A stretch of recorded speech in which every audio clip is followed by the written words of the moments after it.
SLBC tunnel వద్ద సహాయక చర్యలు మరింత వేగవంతం కానున్నాయి. రెస్క్యూ సిబ్బందికి తోడు డిఫెన్స్ సేనలు రంగంలోకి దిగాయి. 3 హెలికాప్టర్స్తో పాటుగా అత్యాధునిక పరికరాలు ఆర్మీ తీసుకొచ్చింది. ఘటన జరిగి దాదాపు ఒక రోజు పైగా కావస్తుండటంతో సాధ్యమైనంత త్వరగా చిక్కుకుపోయిన వారిని ఆచూకీ కనుగొనేందుకు ప్రయత్నిస్తున్నారు. వాటర్ స్కానర్ మిషన్ల సాయంతో ఆర్మీ బృందాలు సహాయక చర్యల్లో నిమగ్నమయ్యాయి.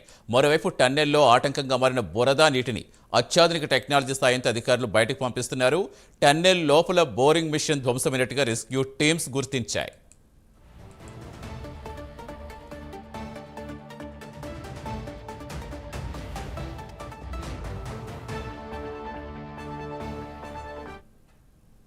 ఇక కన్వేర్ బెల్ట్ పనిచేయకపోవడంతో మాన్యువల్గా మట్టిని తొలగించే అవకాశం ఉన్నట్టు కనిపిస్తోంది. ప్రమాదం జరిగిన ప్రాంతంలో పయనించి తవ్వాలంటే దాదాపు 400 మీటర్లు తవ్వాల్సి ఉంటుందని అధికారులు అంటున్నారు.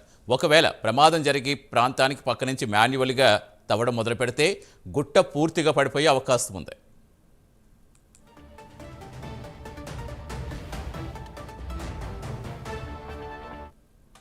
మరోవైపు రెస్క్యూ టీమ్స్తో పాటు మంత్రులు ఉత్తమ్ కుమార్ రెడ్డి, జూపల్లి కృష్ణారావు, హైడ్రా కమిషనర్ రంగనాథ్ టన్నెల్ లోపలికి వెళ్లారు. అధికారులు టన్నెల్ నుంచి బయటకు వచ్చాక పూర్తి సమాచారం తెలిసే అవకాశం ఉంటుంది. ఇంకోవైపు టన్నెల్లో విద్యుత్ వ్యవస్థ అధికారులు పునరుద్ధరించారు. ఎయిర్ బ్లోయర్ ద్వారా గాలిని పంపుతున్నారు. ప్రస్తుత సమాచారం ఇచ్చేందుకు మా కరెస్పాండెంట్ హరిశంకర్ సిద్ధంగా ఉన్నారు. హరిశంకర్, ఏంటి ఆల్రెడీ అత్యాధునిక టెక్నాలజీతో డిఫెన్స్ ఛానల్ కూడా రంగంలోకి దిగాయని చెప్తున్నారు. ఆపరేషన్ ప్రారంభమైందా? ఇప్పుడు ఎలాంటి పాసిబిలిటీస్ ఉన్నాయి బయటకు తీసుకొచ్చే విధంగా?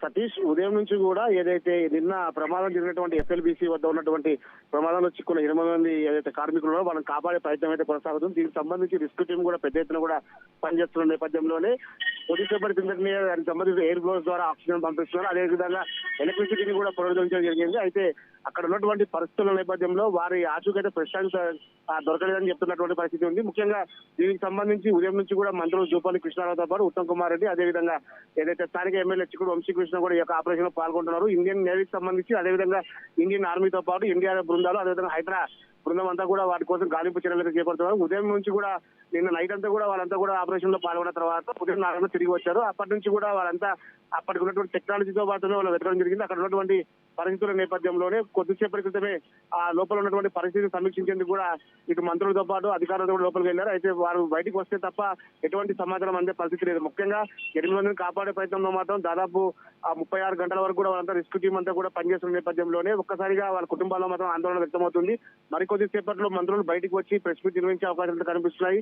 వారి ఆచూకీ అయితే ప్రస్తుతానికి లభించకపోవడంతో వారి కుటుంబ సభ్యులతో పాటు అధికారులు కూడా ఒప్పుకోవడం వాతావరణం కొనసాగుతుంది.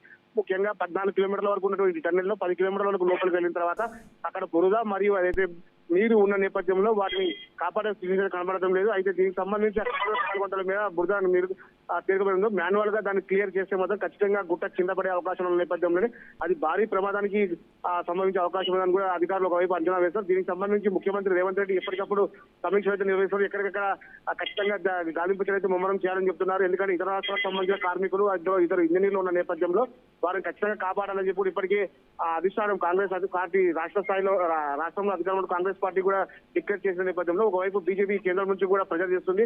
సో వీరందరిలో గాలింపు చర్యలు ముమ్మరంగా కొనసాగుతున్నాయి. మంత్రులు బయటికి వస్తే గానీ, అధికారులు బయటికి వస్తే గానీ సమాచారం అయితే తెలిసే పరిస్థితి ఉంది. సతీష్, అంటే ఆల్మోస్ట్ ఇప్పుడు ఎంతవరకు ప్రయత్నం అంతవరకు ప్రయత్నం చేస్తున్నట్టు కానీ కనిపిస్తోంది. అంటే లోపల అసలు ఎలా ఉన్నారు, వాళ్ళు ఏంటనేది అసలు ఏమన్నా అంటే అత్యాధునిక టెక్నాలజీ అంటే ఏ టెక్నాలజీ ఉపయోగించిపోతున్నారు చివరి ప్రయత్నంగా?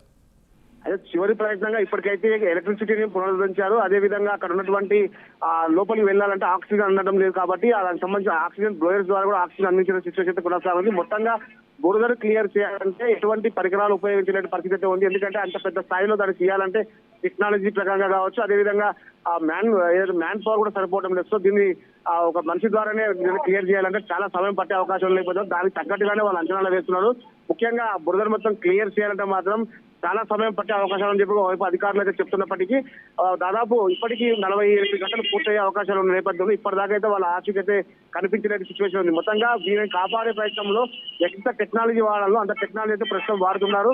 సో మరికొన్ని గంటల్లో మంత్రులుగా బయటికి వచ్చి ఏదైతే సమాచారం అందిస్తే తప్ప ఎటువంటి అంశాలు తెర మీదకి రాలేని పరిస్థితి అయితే ఉంది. సతీష్, అంటే హరిశంకర్, ఆల్రెడీ మంత్రులు ఉత్తమ్, జూపల్లితో పాటు హైడ్రా కమిషనర్ కూడా లోపలికి వెళ్ళారని చెప్పింది. ఎంతసేపు అయింది వాళ్ళు వెళ్ళి? వాళ్ళతో పాటు మొత్తం ఎంతమంది వెళ్ళారు లోపలికి?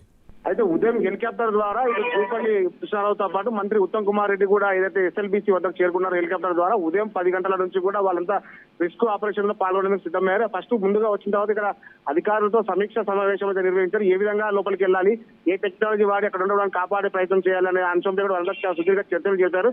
అయితే మధ్యాహ్నం 12 గంటల సమయంలో వాళ్ళైతే ఒక ట్రైన్ ద్వారా లోపలికి వెళ్ళారు. అక్కడే వాళ్ళు లోపలికి వెళ్ళిన తర్వాత 10 కిలోమీటర్ల వరకు లోపలికి వెళ్ళినట్లు కూడా తెలుస్తుంది. సో అక్కడ బురద మరియు వాటర్ ఉన్న నేపథ్యంలో వాళ్ళు కూడా తిరిగి బయటకు వచ్చే పరిస్థితి కొన్ని నెలకొంది. అయితే దీని అన్నింటి చూస్తే మధ్యాహ్నం 3 గంటలకే మంత్రులు బయటకు వస్తారని చెప్పి ఒకవైపు అధికారులు చెప్పినప్పటికీ ఇప్పటిదాకా అధికారులు అయితే మాత్రం మంత్రులు కానీ అధికారులు కానీ బయటకు రాలేదే సిచ్యువేషన్ ఉంది.